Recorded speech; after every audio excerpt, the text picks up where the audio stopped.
বিদেশে বসবাসরত দুই বাংলাদেশের উদ্যোগে ২১শে ফেব্রুয়ারির হয়ে ওঠে সারা বিশ্বের মানুষের জন্য আন্তর্জাতিক মাতৃভাষা দিবস। প্রায় ২ বছরের বিভিন্ন কার্যক্রম শেষে ইউনেস্কোর প্যারিস অধিবেশন থেকে ২১শে ফেব্রুয়ারিকে আন্তর্জাতিক মাতৃভাষা দিবস হিসেবে ঘোষণা করা হয়। ওবায়দুল রশিদের রিপোর্ট। ১৯৯৮ সালে জাতিসংঘ মহাসচিব কফি আনানের কাছে ২১শে ফেব্রুয়ারিকে আন্তর্জাতিক মাতৃভাষা দিবস হিসেবে ঘোষণার আবেদন জানান কানাডার ভ্যাঙ্কুভারে বসবাসরত দুই প্রবাসী বাংলাদেশি রফিকুল ইসলাম এবং আব্দুস সালাম। আবেদনটি সম্পর্কে জানতে পেরে জাতিসংঘের অন্য কোনো সদস্য রাষ্ট্রের কারো কাছ থেকেও একই ধরনের প্রস্তাব আনতে রফিকুল ইসলামকে অনুরোধ করেন জাতিসংঘ সেক্রেটারি জেনারেলের প্রধান তথ্য কর্মকর্তা হাসান ফেরদৌস।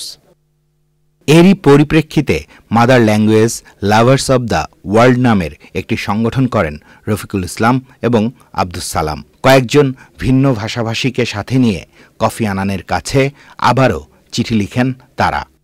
পরবর্তীতে বাংলাদেশের এ প্রস্তাবের পক্ষে কাজ করে আরও কয়েকটি দেশ।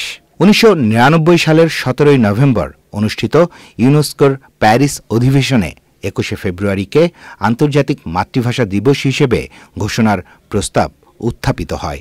অবশেষে ২১শে ফেব্রুয়ারিকে আন্তর্জাতিক মাতৃভাষা দিবস হিসেবে ঘোষণা করা হয়। ২০১০ সালের ২১শে অক্টোবর জাতিসংঘ সাধারণ অধিবেশনের ৬৫তম অধিবেশনেও ২১শে ফেব্রুয়ারি আন্তর্জাতিক মাতৃভাষা দিবস হিসেবে পালনের সিদ্ধান্ত সর্বসম্মতভাবে পাশ হয়। Obaidul Rashid, channel I, Dhaka.